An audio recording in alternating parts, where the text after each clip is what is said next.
Students, let's start our today's lesson.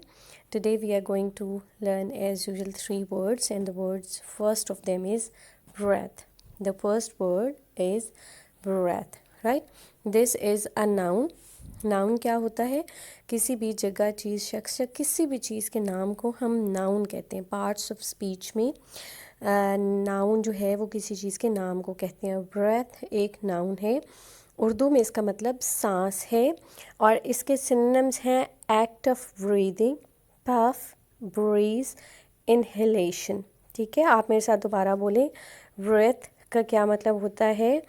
Act of breathing, puff, breeze, inhalation. ठीक है. दूसरा लफ्ज़ है डिसमय.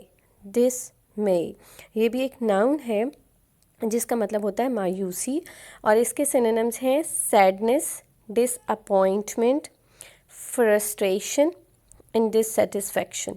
ठीक है. डिसमय के क्या क्या मतलब हो सकते हैं? Sadness, disappointment, frustration, dissatisfaction. तीसरा आज का लफ्ज़ है एंजाइटी.